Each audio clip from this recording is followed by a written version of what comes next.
Good evening, gearheads, and welcome to Speed City F1 on SiriusXM. We are live in Las Vegas. Very excited to bring you the Las Vegas Grand Prix. This is Jon Massengale, and I'm going to be joined by Chris Medland in this pre-race show, and Jonathan Green and Bob Varsha are over in the booth in the PA, and they're gonna send us a report here in a little while. But Chris, how are you, buddy? I'm very good. I like the way that we had that intro there, just saying that I'm live from the circuit. We're all live from the circuit. That's right. What a treat. We are all live in Vegas. Man, that is a special feeling to me, Chris. I mean, Austin, my home city, is fantastic, but there's nothing like Vegas, baby. It's wild. I mean, there's a lot of glittery jackets outside, I can tell you that. John and I are being much more understated. John's got the Speed City Broadcasting logo on. I've just got a warm enough jacket to get me wandering around outside on the grid in a little bit. But, yeah, outside there's a lot of glitz, a lot of glamour, a lot of A-listers. I mean, the document from F1 is about 120 pages long. It's big and brash, as it always is in Vegas. Well, I walked by when, they have those bright white lights flashing everywhere, and I was walking past one, and Ruth Buscombe walked past me in a complete glitter dress, and it was blinding. So. Bright gold, yeah. We've had words about that. So anyone who's going to be watching on F1 TV later on, you might need to turn the contrast down, but it's a look. There's a lot of them, though. I tell you, I think it's Timo Glock wearing a bright gold jacket as well outside right now on Sky Germany. I mean, people need to think of something else that's not bright gold and glittery, although Vegas is everything bright and glittery, isn't it?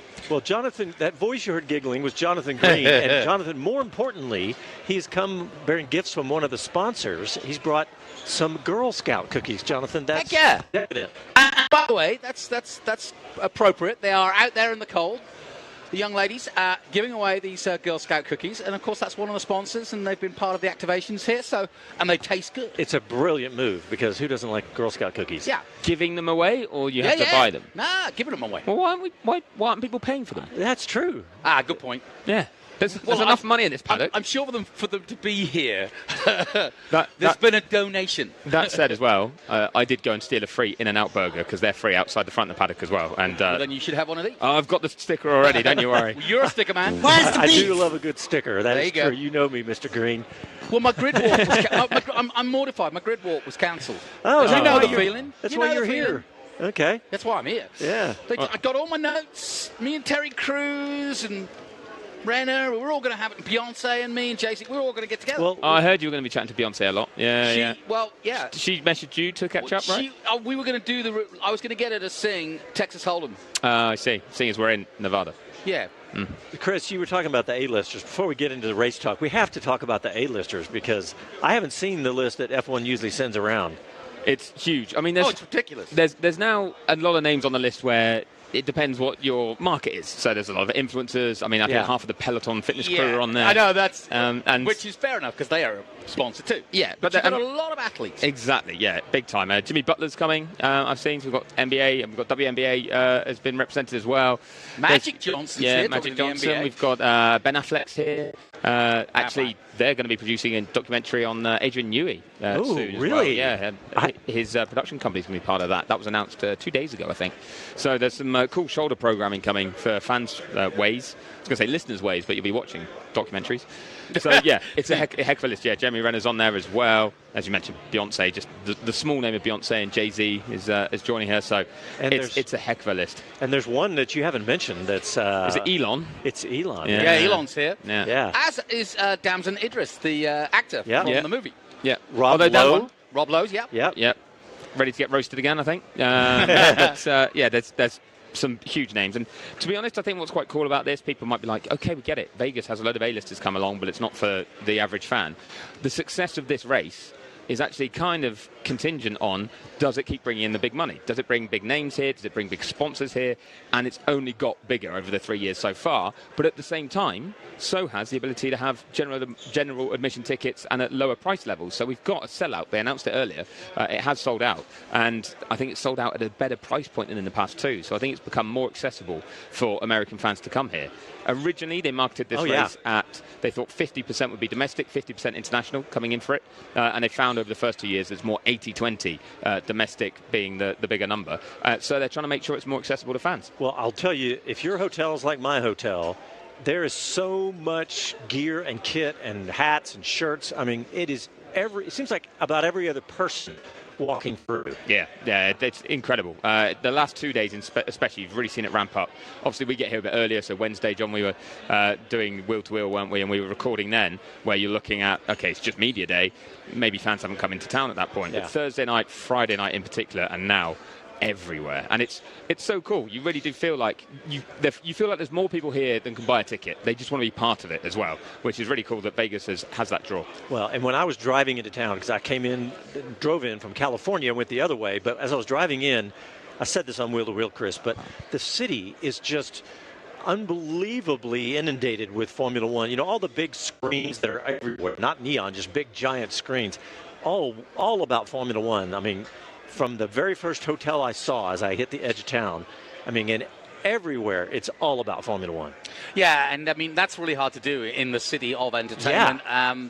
You know, I mean, we all said this when they announced it, you know, wow, okay, we know you're bold. We know Liberty have always been bold since they got here, but this was like, come on. But they pulled it off with a plume, and I think this third year, I've been saying it all weekend, I think this is it's settled to its place, which is high entertainment, high fun. You know, when you compare it to Miami, where they're all in bikinis and by the pool, this is great. Everybody's enjoying it. I saw one band who didn't have a big crowd, so they got all the fans that were, they got them on the stage and they started dancing. And I do think that there's a real good vibe. Oh, yeah, it's fantastic. All right, so let's talk about the weather, because there's not any to talk about today. It's warmer. I'm looking at my watch saying about 58 here now. Yeah, maybe even 60, I think it was. Yeah, it feels warm with the right wind now. chill, i.e. the blustery wind, they're saying that's actually cooling things. Because it doesn't feel that warm, does it? No, but it's not too bad. It's warmer than the last couple of days, I think. And in my head, last year was colder. In my head, last year or certainly the year before. Really, I remember I remember actually doing the grid walk and having a thicker coat on than I've got now and being cold. Yeah, so I don't think I've got that That's why I'm wearing this. I looked at my iPhone photos, and because I took a photo of my watch on purpose. It was 49 degrees. Now, that was right after the end of the race. So still in the 40s. So we're 10 degrees warmer than that now. Can I ask a former strategy man for F1.com? I always read the strategy thing, and you used to do it. But I still just does read it. Now, I do the kind of race preview. The strategy guide is Matt Hewson now does that. But listen, I'm getting into inside baseball. But in terms of, because I'm interested, because I'm about to get the booth. Basically, one stop you'd think would be a medium hard. But if, let's say, you were Alonso or further back, a Behrman, let's say, I was reading that you could do a soft, medium soft, like a spurt, because you could actually use the middle of the race, where there'd be probably less graining as well. And certainly at the end of the race, the soft wouldn't grain as much, but it's riskier. And you'd lose track position. But I just want your take on it. I think the problem as well with going soft at the start is that you are going to have a very short stint, because you're right. You might well get graining. Might be 8 laps. You're on high fuel. You're not going to get the tyre life. And this is still a street circuit that's low grip.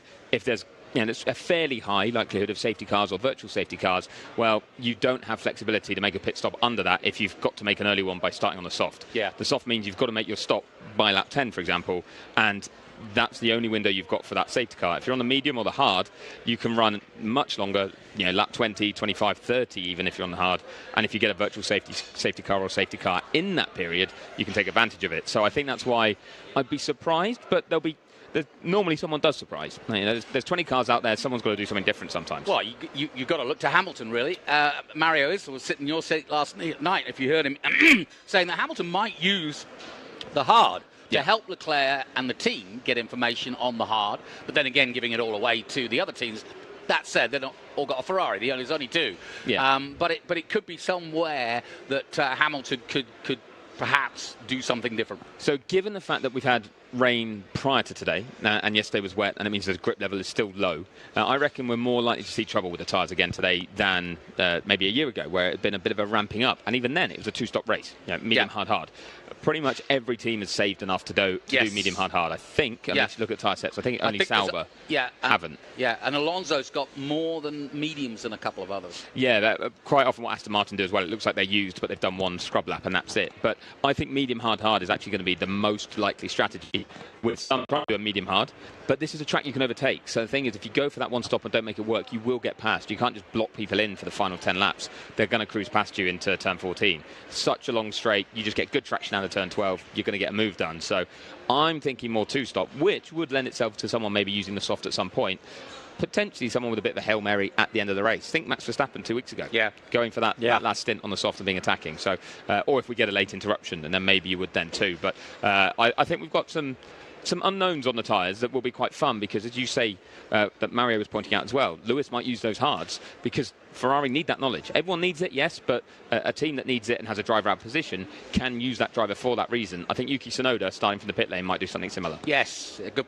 And it's interesting, at the back of the grid, you've got Tsunoda, you've got Hamilton, you've got Antonelli. Yep. It's really interesting how the back of the grid could create quite a thing. You know what? I looked up and I'd forgotten completely. No virtual last year, no safety car, no red flags. Nope. It was a clean race. Yeah. So while you expect there to be jeopardy and somebody hitting the wall like Albon yesterday in qualifying, all right, forget the given conditions, but it's just a street circuit. You expect it.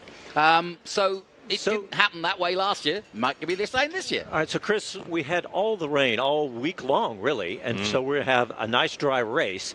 But we have a very green track because it poured down in Q1 yesterday. Yeah. It was pouring down. So we have a very green track. We had the F1 Academy out today, but that's about it. So. Well, you could also, and there's been some Pirelli hot laps on road cars. It's not enough to really put a grip level down. And the F1 Academy race as well, you could see how low grip it was even in those cars. And they get a little bit more of a feel for it because the braking zones are a bit longer. So you can just have that little bit more control on the brakes, I think. But yeah, I would be expecting to hear some complaints in the first stint of teams and drivers not happy with what the tyres are doing, but also asking questions about what's happening for others that are using a different tyre. Because I still think the most will start on the medium, but then we'll see whether that lends itself to the one stop or the two stop. So I was listening to Ruth Buscombe, and she was talking about how this is the lowest grip track of the year, and also talking about the tendency for the tires to do graining, I guess because the low ambient temperatures, low track temperatures.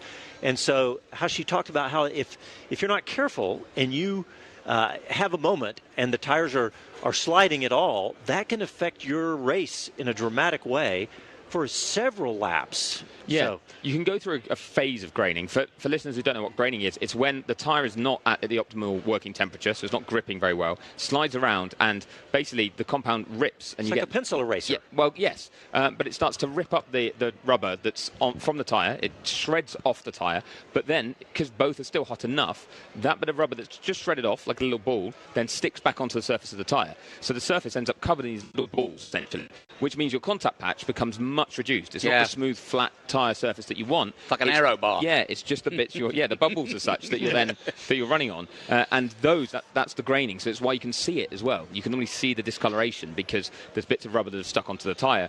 But that's why you can go through a phase of it. If you can get the tyre back into a good working range and you can get it hot again and get the grip back, then as those bits do fall off and disappear, then you get back to the smooth surface of the tread and you get the contact patch back.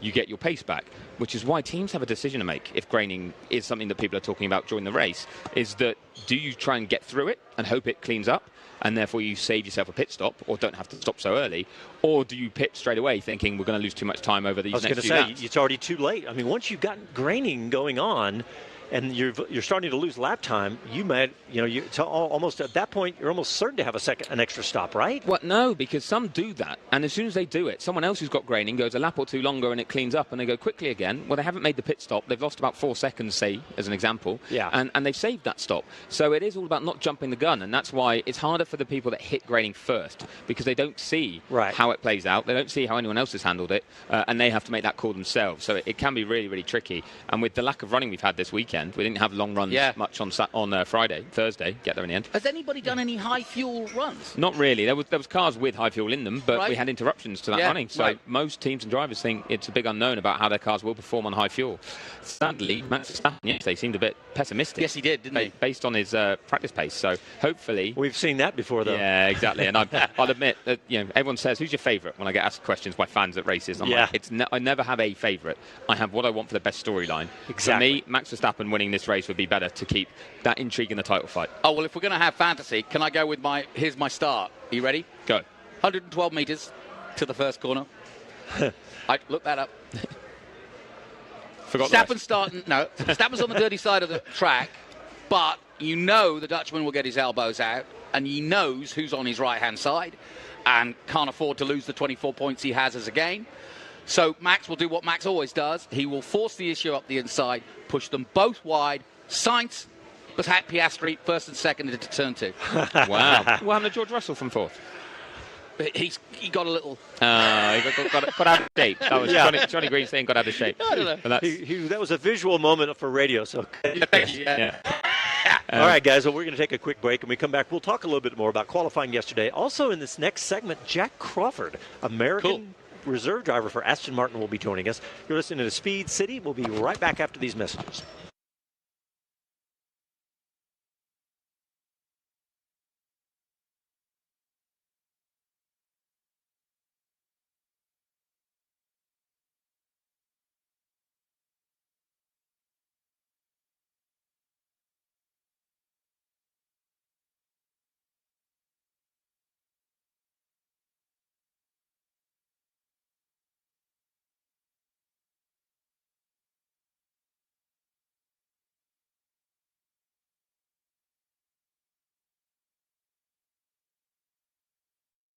See what's happening.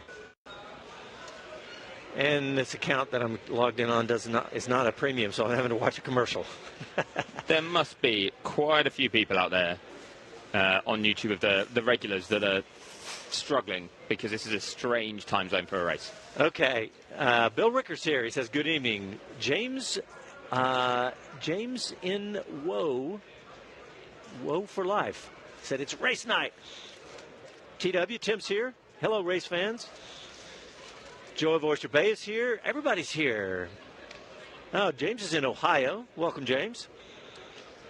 Bill Ricker, Girl Scout in Las Vegas. Yes, I just opened the cookies. Ooh, that one's actually already opened. Oh, no. Oh, that's a bummer. That's why they're giving them away for free. They're defective. Open that one, Chris. Kevin Kelly, I just watched Snoopy on Apple TV. Yeah, I've seen all that. James says, let's go, Norris. Better win this thing. All right. So I just want to make clear to listeners that when I say I want Max Verstappen to win today, it's just because I want this title fight to go to the end. I don't mind who wins the championship. Exactly. I'm 100% with you. I don't have a favorite. And people say, how could you not have a favorite? I don't. It's weird. I don't. I truly don't. We are slaves to the media world, and it's more interesting if we've got a championship fight to the end of the season. I mean, everyone listening must agree, guys on YouTube, say if you do, but there's something special about getting to the final race and having 2 or even 3 drivers in the mix rather than having it all sewn up, even if it's your favourite that wins it. Chris, I'm having a cookie. You're going to have to carry it for a few seconds. Exactly. I was checking if they're in date still.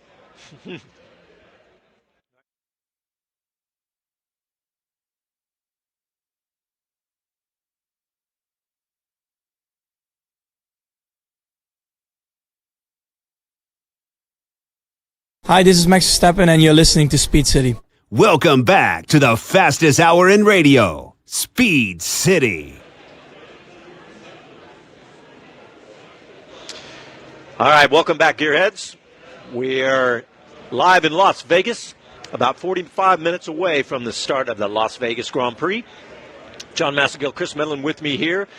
Chris, let's just touch on qualifying here. We got Jack Crawford coming in here in about 6 or 7 minutes. And qualifying started with the rain pouring down. Q1, it was just a deluge. It was. Now, I always kind of pull that face, which no one can see on radio, but there's a face I'm pulling because it looks worse under the lights. The floodlights obviously emphasise the rain. You were out in it. So, yeah, true. I was running around at different times, and there was never a point where I was like, this is crazy heavy rain compared to other races we've had. But it was enough. And also with the lights and the fact that, Las Vegas isn't used to lots of heavy rain, so it's not built to have to drain so much so quickly.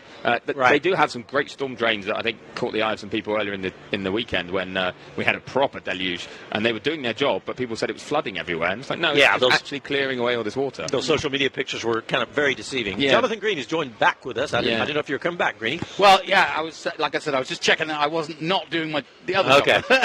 It's like me when I do F1 TV. I'm like, where am I going? Am I meant to be here or not? You never want to be in the wrong place. Things change, don't they? By the second, it's great. Grab that chair for Jack Crawford. He's going to be joining us here shortly. Great. But, so I think the rain level wasn't actually too much, but the problem is this is such a low-grip track. It was so cold as well. Like, the track temperature was so low, it was like driving on ice for the drivers because it was so hard to get any temperature into the tyre. And you add all of that together as the cars head out now actually to the grid. They're just making their way out there now. Yep. Then when you had all that, it made it really treacherous. We had a lot of drivers actually complain, thinking it was on the edge. I actually spoke to David Behrman, Ollie Behrman's father, and he was quite entertained by the way things went, because there was a point where Ollie went into the barrier, and once he ran wide and he tried to steer the car, and then he said it felt like it was accelerating. He was on the brakes in the runoff area, and it was so low grip. He said it felt like it was speeding up, and he just took his hands off the wheel, like, I can't do anything, before he hit the barrier. He was a very intense guy when I stood next to him in Austin in the garage for just a few minutes. He was a very intense guy. But well, when your son's in the car, of course. Or hopefully in future, if it's someone's daughter in the car, like, you're going to be so invested in that, aren't you? So you are going to be very intense. But a really nice guy, and obviously a very happy camp at the moment with the form that Behrman's been showing in the Haas, and Haas in general. So, as Johnny mentioned earlier, kind of out of position today with where they qualified, but maybe a chance of moving forward, because this is a track you can move forward on. Yeah, how many passes did we have last year? It was 13 last year overall. Johnny Green, with his Las Vegas Grand Prix hat on, literally says 113. And 181 in 2023. Crikey, so we're trending down. Yeah. But still, but it's still a heck of a lot of overtakes for a street circuit. Well, and it's more than 2 per lap. Yeah. So that's crazy. And people complain that F1 doesn't have good racing. Now, hopefully the DRS zone is correct, that it's opening up opportunities but not making easy passes. But I think this is a track that actually really does create good racing. It does, yeah. It's worked out well, and yes, temperature plays a part, but the layout plays a great part too. Long straights in the big braking zones. I'm trying to remember who told me, I think it was Andrew Shovlin on Thursday, that the braking zone at the end of Las Vegas Boulevard into Turn 14 is the biggest and heaviest of the calendar. Wow. Yeah. Okay. Yeah.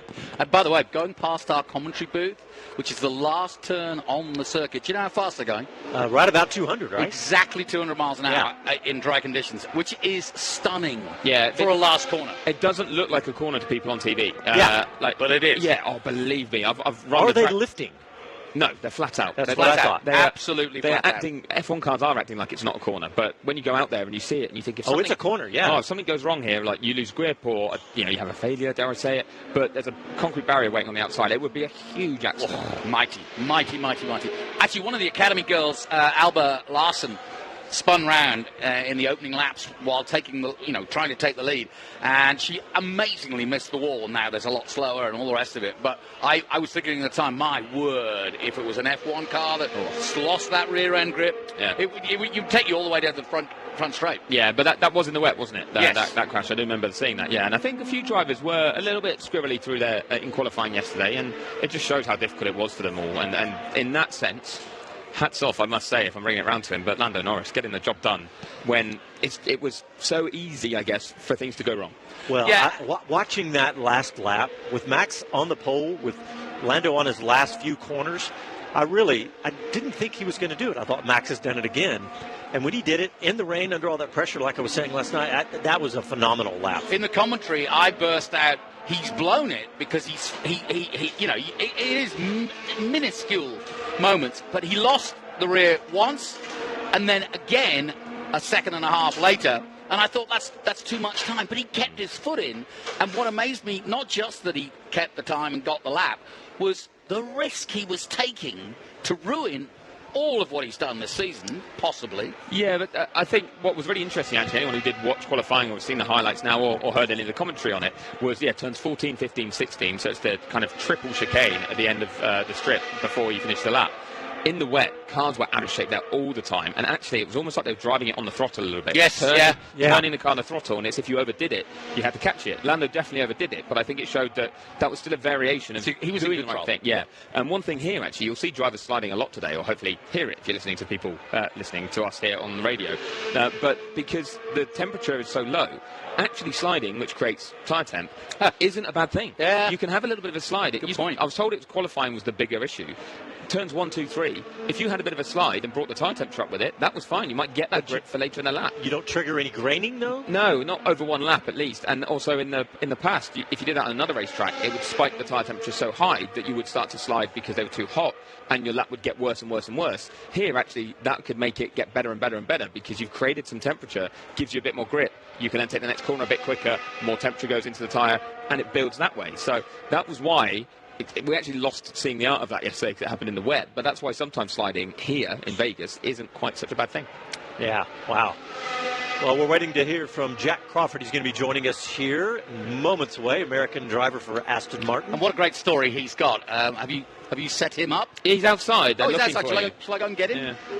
Yeah, Go grab him, Johnny. I can see him leaning over the barrier, and his press officer is on the phone. He's calling me, actually. Yeah, there you go. It's Michael. Yeah. So we're gonna bring him in. Yeah. While we watch an Aston Martin actually heading to the grid, it's Fernando Alonso making his way around right now. Sorry. I've got to get out. Have I got to get out? No, you just put him in that chair right there. Right. We're going to get all tangled up with wires here, listeners. But here he comes. Mr. Crawford, take a microphone. All right.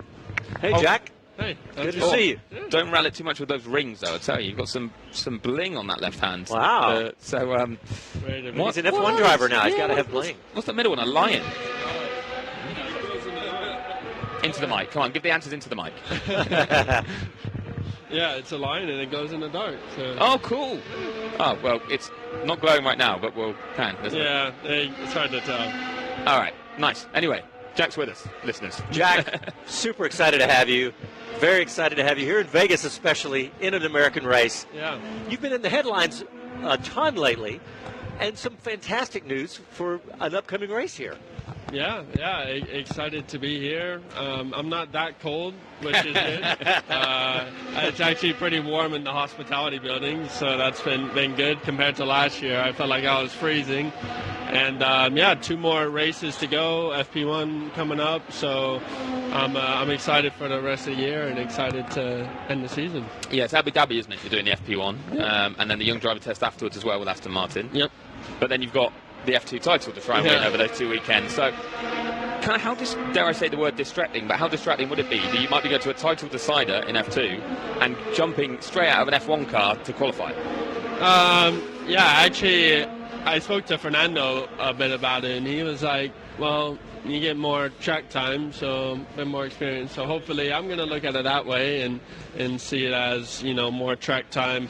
Of course, I am going to have to adapt back to the F2 car and get straight into qualifying. But, at the end of the day, I feel like I know what to do. I've driven the F2 car enough that I have experience, and I feel like I know what to do. I've gone from an F2 car from an F1 car, not on the same day, but I've gone, when I did the young drivers test last year, from a Tuesday to a Wednesday.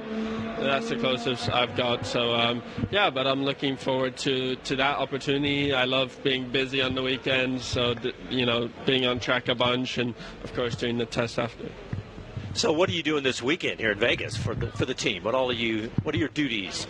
Not a lot. That's good. That's nice. I've done lots of time in the car, not in the F1 car, but in the Aston Martin car, the road car. Were you doing the SUV at all? Yeah, I've done. What's that like? I've done the DBX. I've done also the Vantage. Yeah. This morning we were actually at the Motor Speedway, and I got to drive a GT4. So I've had tons of driving this weekend. Yeah, that's not in the Formula 1 car. So. No, I was watching the SUV or the DBX 007, and it looked like I kind of like, that would be a bit of a ride going around there. You got to know what you're doing in a larger car. That's for hot laps around here, isn't it? You were doing laps off the track. Yes, I was. Is it still low grip noticeable in one of those as well? It is. I was actually, so we were running yesterday in the sim, or not in the sim, in the hot laps, and me and Pedro De La Rosa were driving each, and we were coming back, and it was right before qualifying, and we ran to Fernando and to Lance as fast as possible to tell them the track conditions, and and I remember as well on Thursday after the free practice one, and after we did our first hot lap session, we were kind of comparing the track, and it had similar tendencies. So I for instance in turn, I think it's 16, kind of the last kink, you have a bit of understeer there because of the track surface, and you can feel in 7, 8, 9 the track is a little greasy, and they feel the same thing in the F1 car. So I think it was useful because me and Pedro were able to go to the drivers right before qualifying yesterday and say, all right, so this 7, 8, 9 section, it's really slippy, it's really tricky. That's definitely a spot in the rain that's a spot of worry. So So, Jack, are you going to get to go home for Christmas or Thanksgiving? And if you are you going to have an Aston Martin at home? No, I definitely won't have an Aston Martin at home.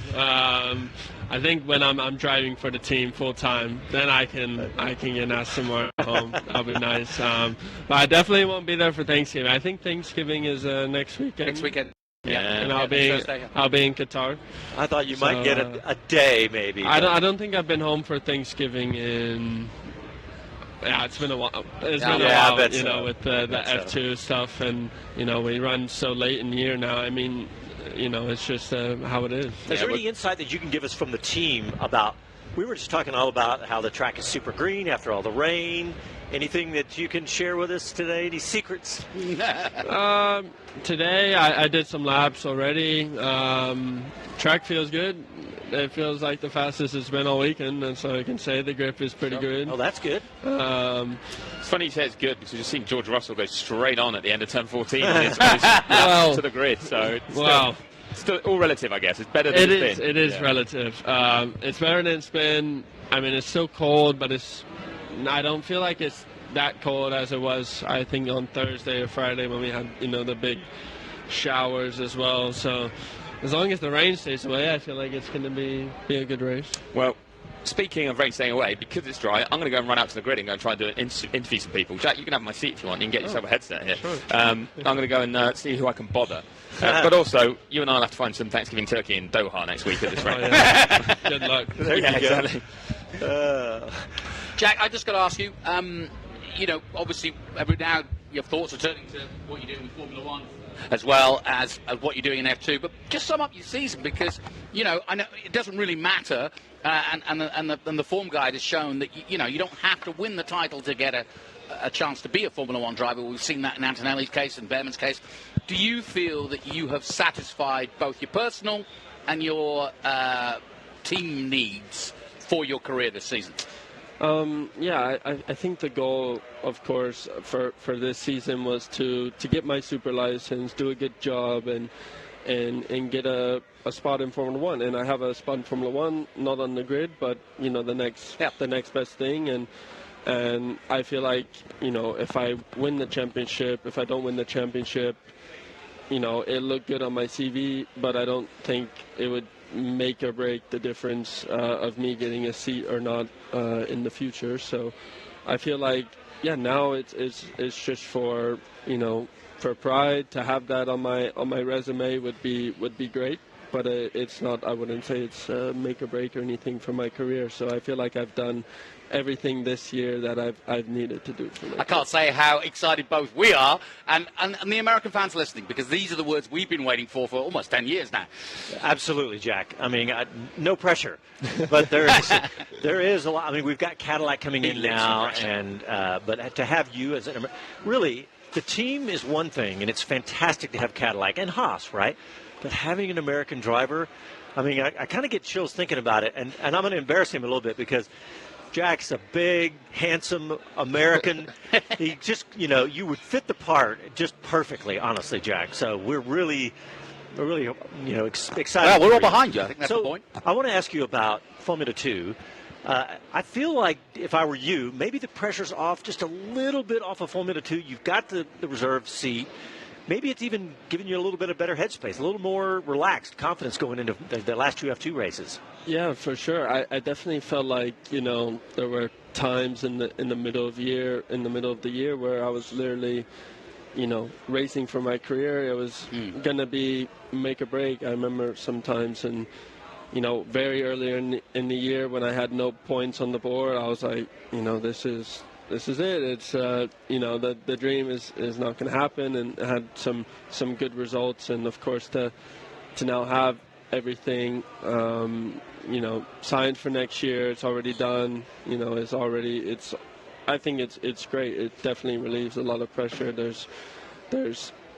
I know I'm not going to get a race seat, so there's no pressure there. And my job is secure, and my future is secure for next year. So for sure, it relieves a lot of pressure for the F2 championship. Just a general question about Aston Martin. Obviously, there's been so much talk since Adrian Newey was announced, and since Lawrence has been rebuilding this team, and he has said quite specifically, I am building a team to win the World Championship. What's the feeling in the factory? Is there a real buzz of anticipation, or is it still, let's just wait and see? Yeah, everyone's excited, of course. I mean, we have a lot of talented people in the team, so, that the potential is there. Of course, nowadays, everyone in Formula One has talented people in their teams, whether it's drivers, designers, whoever. And I think we still know it's a tough sport, and even if we, hire all these great people, it's not going to be easy. So there's still a lot of work to do, and I think that everyone's working very hard, and they have been for a while now on this 2026 project, and I think it's super exciting for everyone in the team. It's really exciting to be part of Aston Martin at this juncture. Yeah. I know from my history as an Englishman, what Aston Martin's mark means to the British, and to see them coming back into their glory days, wearing the colour, using that mark and logo, means so much. And having Adrian Newey the greatest. Just, it was the catch of the entire year for Aston Martin to get Adrian Newey. I mean, that's just, you got to be excited to be involved in the team with a legend like Adrian Newey.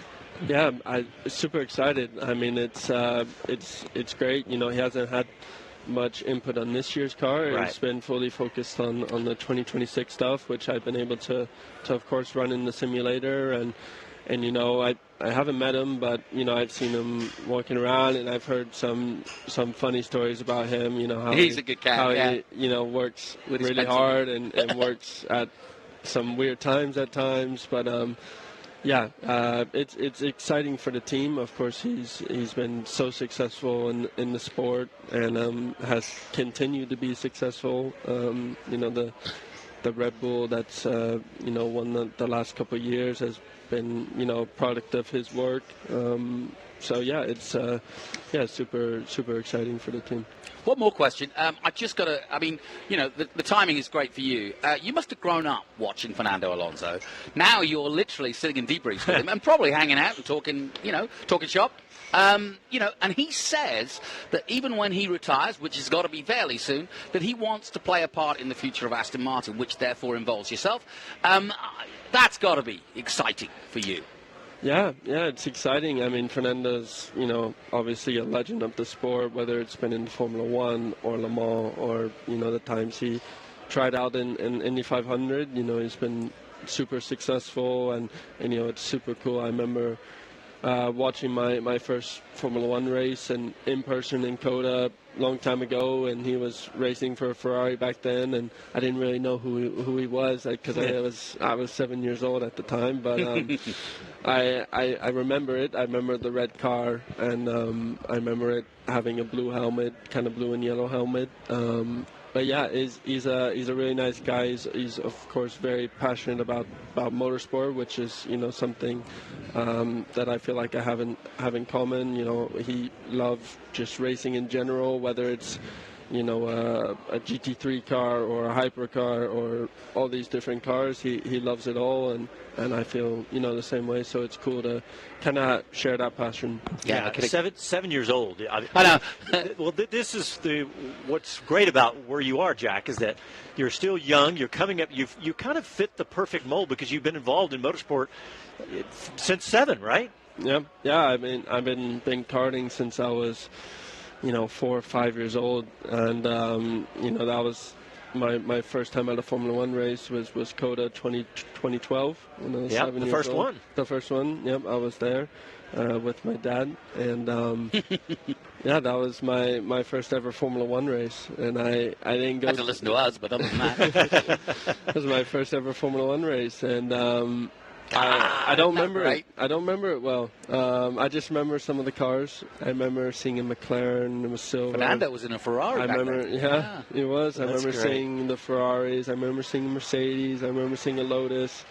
But I don't remember anything about the race. I just remember seeing. I'd be surprised if you did, because I don't either. Hey, let's talk about Vegas here. So I'm thinking about how hard it would be to be a driver or anybody involved with the team to stay focused on what you're doing with everything that's going on around you, and I mean everything from all the stars. Have you bumped into any of the crazy A-list stars that are here? No, I met Ben Affleck yesterday. Oh, Wow, okay. Yeah, that'll do. Yeah. Pick that one. So, met him, but, there's so many people here. I'm not a very talkative person, so I kind of like just to sit in my corner, eat my food, and relax a bit. So Sorry to cut Jack off if you can hear me, but I've finally made my way onto the grid. Yeah, it's interesting. I've seen, so many people here. So, Jack, give us some insight about what's happening. 20 minutes to go. 20 minutes What's to the the race. systems check at this Yeah, point? what's happening? They're on the grid. What do you do? What do they do at this point? Yeah, so, the drivers, Fernando's probably just sitting in a chair with, usually with some ice around his neck, but I guess it's kind of cold out, so probably not.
I'm Liam Lawson, and you're listening to Speed City.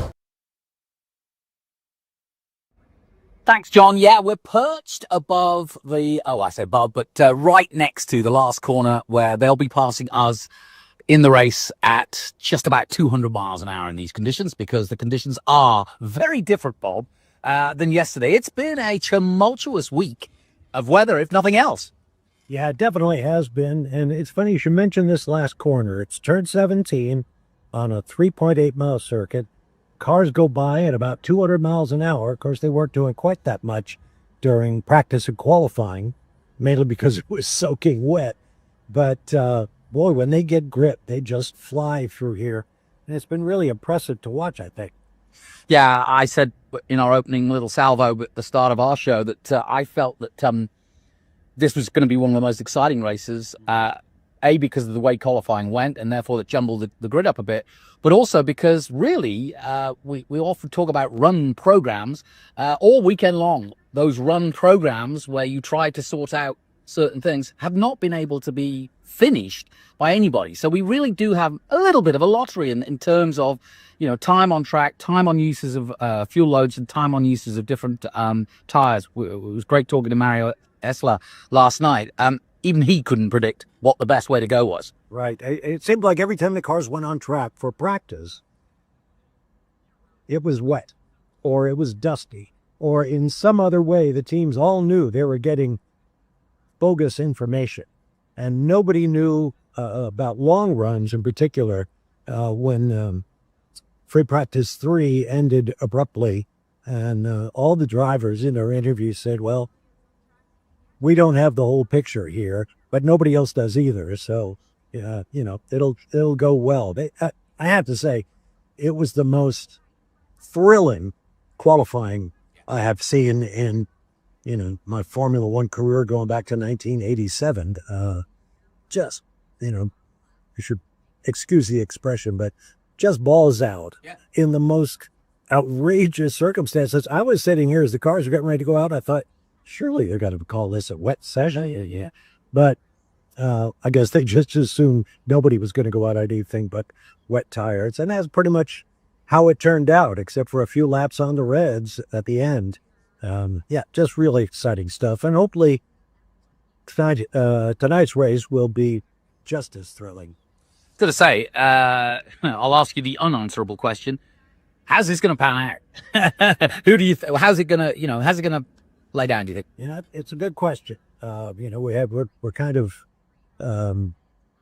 rootless in terms of where we go. Naturally, you're going to talk about the horses that we've watched all season. The great battle between Lando Norris and Oscar Piastri for the Drivers' Championship lead. Max Verstappen is still right there. And people have been going around all day saying, don't count out Max, but 49 points is a lot to make up.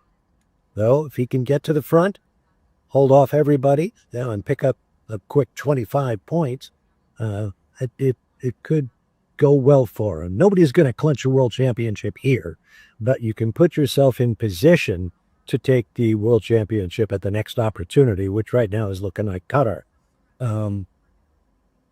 I imagine everybody will start on the medium tire because that's what they've used most of this weekend. I thought the only driver who's been out on the hard tire is, one of the Astons perhaps, but I mean, nobody else even bolting things on. So I have no idea what it'll do. So let's see, medium tires in the first stint, pole and all of the odd number starters are going to be on the clean line and probably at a good grip advantage. I think Lando will get a good getaway because that'll be critical to his fortunes in the race. And he's had some really good starts recently. So I think McLaren will dominate with Norris up front and Oscar coming from 5th place. So I look for a McLaren bounce back here. Having said that, we know what George Russell and Mercedes have been doing recently, and it's going to be cool if there's conditions that the Mercedes likes. So that'll be interesting. Charles Leclerc will be there, although he's had kind of a hit or miss weekend thus far. Lewis Hamilton will be at the back, probably hoping that nobody recognizes him, and he certainly won't want us talking about him as he makes his way back through the field. Who else did we see? Gasly could be a factor. He's come up through there. And of course, the wins, we don't know. Albon crashed and starts 16th, but their pace was very good. I just want to pick up on one thing. Hamilton does start at the back, which is unknown of, especially he was on the podium last year. And Mario Isola made a good point, which is perhaps Hamilton will do something different because what have you got to lose? Right. And that could mean starting on the hard to give Leclerc the information about how the hard holds up because you haven't got time now to try it and you wouldn't. And I agree with you then, we'll go on the mediums. But he then caveated that with, but once that information is Ferraris, it is also the other teams as well. But I think it's worth the go. I've got one other theory on your start, and I agree with you. The clean and dirty side are going to play a big factor. But we all know Verstappen. We all know how he goes about his racing, and he will want to take on that 112-meter run from the front row to the first corner, get his elbows out, and make it as hard as possible, just as we saw in Austin with Piastri, make it hard as possible for the McLaren of Norris to get through. And that's why I think the other man starting on the clean side of the track, which is Sainz, could have a chance, if he plays it right, to get the lead. Yeah, he's the Formula One equivalent of the character of Joe Bitzelfick, who was a character in a comic strip who always went around with a blacksmith's anvil just floating over his head, because if something bad was going to happen, it was going to happen to him. And that's kind of been the way Sainz has been this year. But having said that, he is quick and the clock does not lie. So if they can find that speed and, keep the tires under the car and let Carlos do what he does, he can pick up another win. Wouldn't that be something? Well, I'll do the cliche. It's going to be a lottery. It's as simple as that. And I mean it, because I know it's Vegas. But the run-up to this has been very, very mysterious in terms of form guide. And I do think that we will get some surprises. And it's anybody's race because of the conditions. Yeah, I agree completely. And these weekends are kind of fun, It is, nobody knows. I mean, your opinion is just as worthwhile as Adrian Newey's here.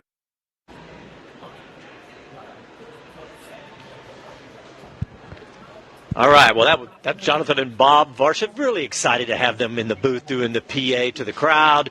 We got Chris Medland out with his microphone roaming the paddock. Chris, what's going on, buddy? Yeah, I'm actually roaming the pit lane, which is a party. It's like being on a dance floor in a nightclub, because obviously we're under the lights, we've got the music blaring, we've got the lights going crazy. Crowd were loving it so far, and some huge names out there. It took me a full 10 minutes to get from you guys in the paddock just through the pit building with all the A-listers to then get onto the grid. But I did find someone on that grid, and it was actually James Vowles, although before I mention that, I've just spotted Zach Brown, but he's deviating left away from me. So yeah, I managed to get a team boss who has a car starting in the top 3 today. James, this is quite a loud and busy grid, and you are pretty much at the front of it. Third place to Carlos. How are the nerves? Good. This is where Carlos just fits in naturally. This is where he's very good, and this is where he's used to be on the grid, and he's absolutely cool and collected, and so am I. I can't wait for today.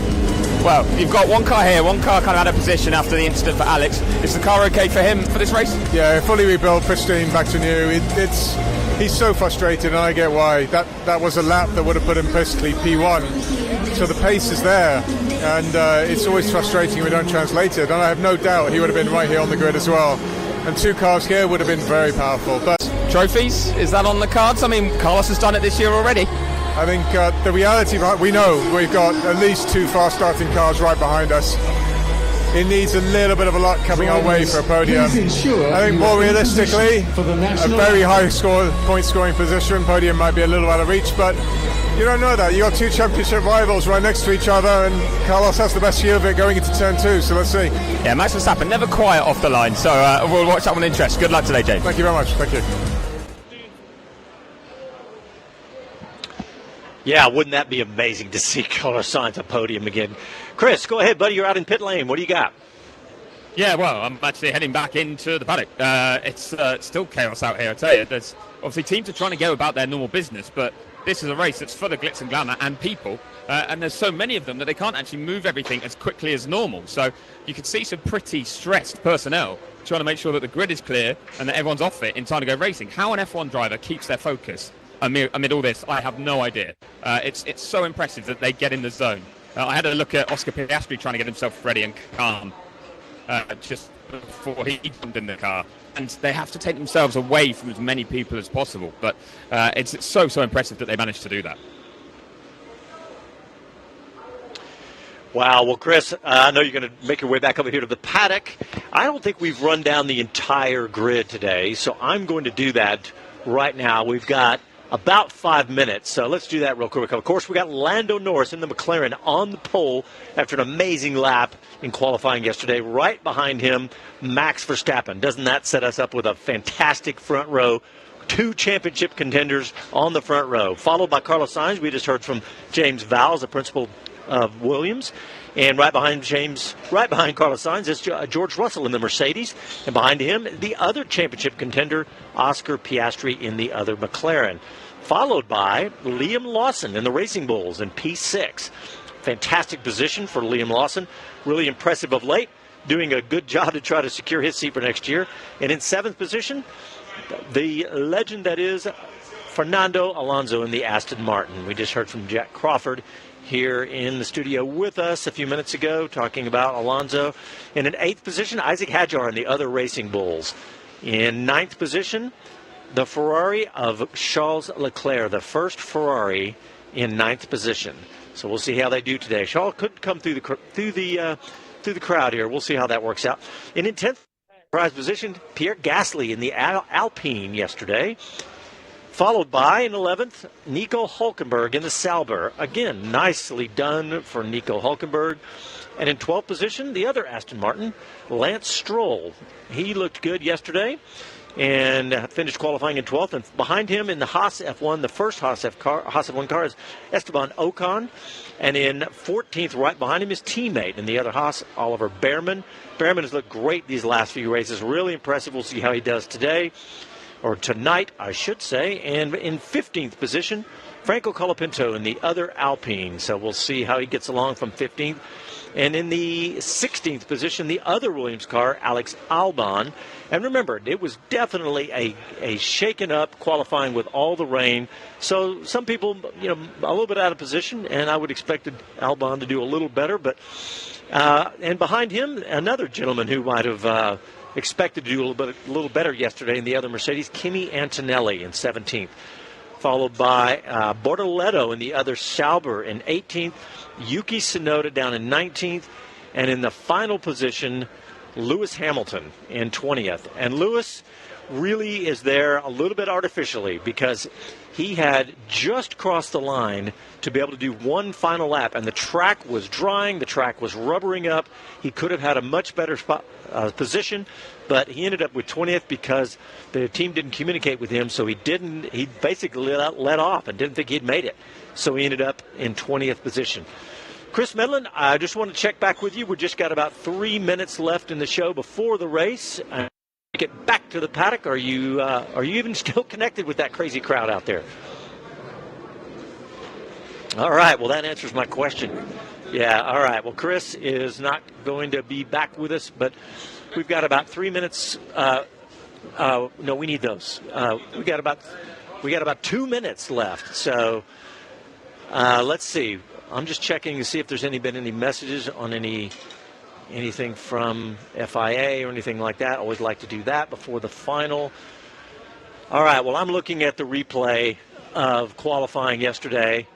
They were showing that Lewis Hamilton where he didn't cross the line, and now I'm looking at some fantastic shots from a helicopter across the Las Vegas skyline. And now I'm seeing some incredibly full grandstands. In fact, coming in tonight, I saw a massive crowd, and it looked bigger than last year. And that was just the crowd coming in about the same time of night I came in last year. I don't know what the crowd numbers are like, but it is obviously a super exciting, popular event. So we are. I'm just also looking around the paddock right now, and I see all the team members are now in the garages, and I'm actually in the Pirelli Hospitality we're using as a studio tonight. And around the room, I see Gunther Steiner and the usual crowd of F1 celebrities. But we've got about a minute left here. Casey down the line, my producer, what do we got left? About 30 or 40 seconds? 30 seconds left. All right, well, I'm going to give you a quick update on our broadcast tonight, because stay right here on this channel 81 for the race. And then immediately after the race, we're going to have our full 1 hour post-race show. Might even be a little longer than an hour, depending on when the race ends. But I want to thank everybody who helped us tonight. Bob Varsha, Jonathan Green, Chris Medland. Thanks to Jack Crawford for coming to the booth. And we'll talk to you after the race.